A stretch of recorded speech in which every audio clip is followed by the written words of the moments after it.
Soyez le bienvenu sur France Info. Bonjour Alexis Corbière. Bonjour. Une voix pour une première. La première fois qu'un texte proposé par le Rassemblement national est adopté. Alors c'est une proposition de résolution qui n'est pas contraignante, mais malgré tout, c'est à propos des accords de 68 entre la France et Alger. Vous étiez dans l'hémicycle. Déjà votre réaction, je dirais, sur ce texte qui est adopté à la fois par les voix du RN, de l'UDR, d'Horizon et des Républicains. Tout à fait. Vous avez dit ce qui est pour moi l'élément le plus inquiétant pour l'homme de gauche que je suis. C'est que non seulement il y a le Rassemblement national, mais qui agrège avec lui la petite formation de M. Ciotti, on le savait déjà, l'UDR, mais LR de M. Wauquiez et Horizon, le parti d'Édouard Philippe, qui vote une seule et même chose, un texte revanchard en vérité. On pourrait en dire deux mots. Ces accords de 68 ne sont pas ces accords aussi avantageux que ce qui est dit, que ce que dit l'extrême droite. Ils ont déjà été révisés 3 fois, etc. Il y a une dimension symbolique. Toujours autour de la question de l'Algérie, quand on connaît l'histoire de l'extrême droite, c'est un peu piquant. Mais d'abord, ils agrègent, ils sont là. En vérité, le RN satellise des forces de droite. Et moi, j'y vois le signal, vous savez, de ce dont on parle à travers la formule l'union des droites. C'est ça qui est en train d'avoir lieu. Mais pour autant, Horizon et les Républicains avaient déjà laissé entendre qu'ils étaient pour la renégociation de ces accords. Personne n'est naïf. On n'est pas des gamins. Quand on décide de voter un texte du Rassemblement national qui a fait une explication des motifs d'une grande violence. Ils nous ont traités de partis de l'étranger, partis de l'Algérie. On connaît ce vocabulaire. C'était une explication pour un texte dans une dimension d'un discours d'extrême droite anti-algérien et, disons-le, assez raciste. Quand on fait ça, quand on est de droite, qu'on accepte, qu'on vote, on donne le signal que, oui, OK, on vous suit, c'est vous qui donnez l'agenda, Madame Le Pen. Donc, quelle conclusion faut en tirer? Premièrement, ils agrègent. Deuxièmement, l'incapacité, l'inconséquence du macronisme totalement absent. M. Attal était personnellement absent. Dire, M. Fesneau... 30 présents sur 92 Renaissance, dont l'absence du président Donc ils ne viennent pas pour faire barrage au texte du RN. Deuxième leçon. Troisième leçon, ça n'est que la gauche unie qui peut faire front. Pour l'homme que je suis unitaire, j'en tire la conclusion pour les 2 ans qui viennent.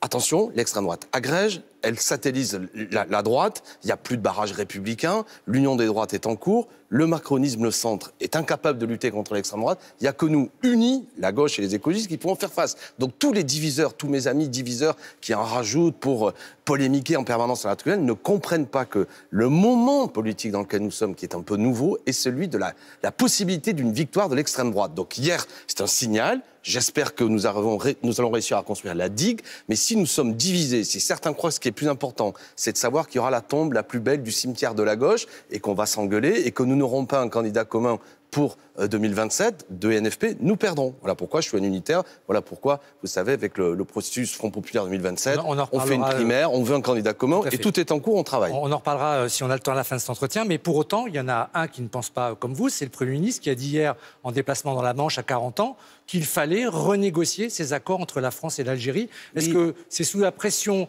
de cette résolution? Est-ce que c'est parce que c'est la ligne du président de la République et du Premier ministre? C'est important, c'est pas rien. La faute politique est symbolique, vu que c'est un texte non contraignant et symbolique. Eh bien, symboliquement, M. Lecornu donne le point à Mme Le Pen. Renégocier, les Français vont se dire « Ah, quelle bonne idée !» Mais ça fait 3 fois que le texte à des accords d'Algérie a été renégocié depuis 68. C'est une banalité. Vous voulez que je vous dise? Moi, je demande au gouvernement algérien de libérer Christophe Glaise et Boualem Sansal. Moi, je ne suis pas, comment dirais-je, naïf vis-à-vis du gouvernement algérien, qui lui aussi est fort critiquable. Maintenant, là, on parle d'un texte, en réalité, qui concerne 1 million de nos compatriotes franco-algériens pour circuler, pour que les familles...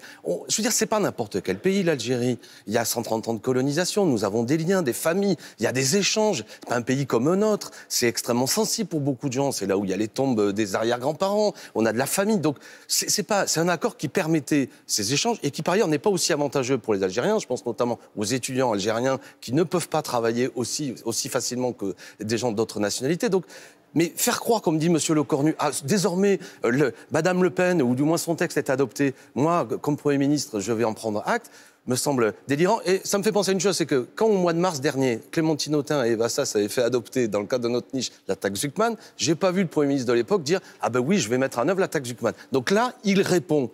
On signale, oui, Madame Le Pen, je vous ai entendu, je vais faire ce que vous dites, et donc j'accepte votre agenda politique. Alors... Et les amis de gauche et écologistes, moi je parle de ce point de vue, unissons-nous, comprenons, on n'est plus dans la même période, on n'est plus comme à la dernière présidentielle. En face, ils sont forts et ils agrègent. En face, je parle de l'extrême droite, bien entendu. Alors, vous m'avez fait, sans le vouloir, la transition en parlant de la taxe Zuckman. Dès 9h, les débats commencent à l'Assemblée nationale, en discussion générale, sur la taxation des holdings patrimoniales, mais, j'allais dire aussi et surtout, autour de la taxe Zuckman et de sa version light, comme on dit, de la part des socialistes. Comment vous voyez-vous ces débats-là? Est-ce qu'on parle d'une journée cruciale? Est-ce que les socialistes menacent réellement de censurer si ces taxes-là n'étaient pas votées? Bon, ça, je ne suis pas dirigeant du Parti socialiste. Moi, j'ai eu un désaccord tactique. Mais vous serez dans l'hémicycle tout à l'heure pour en juger. J'ai eu un désaccord tactique avec les socialistes. Je dis bien tactique, qui a son importance. J'ai voté la censure. Les socialistes ont fait le choix de ne pas voter la censure pour organiser ce débat budgétaire, pour remporter des victoires. On va voir tout à l'heure. Moi, j'ai un grand doute et je pense que Monsieur Lecornu annoncera peu de choses. Il l'a même dit sur la taxe Zuckman. Toutefois, il y aura une bagarre parlementaire. On va voir. Bon.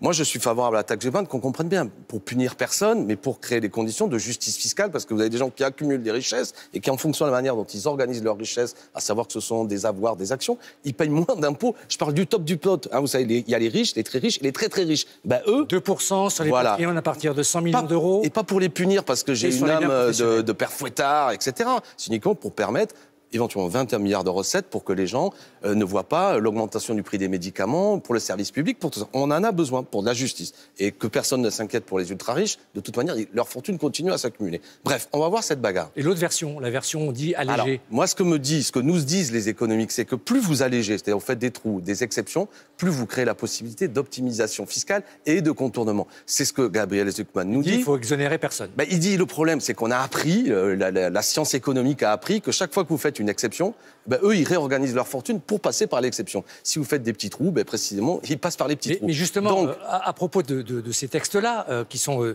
des leviers pour le Parti socialiste, on a compris votre divergence avec eux, mais pour autant, ça dit quoi du climat qui peut avoir lieu dans l'hémicycle autour d'une éventuelle censure, d'une éventuelle dissolution? Est-ce que ce moment-là, aujourd'hui, moi, j'y suis prêt. peut peser?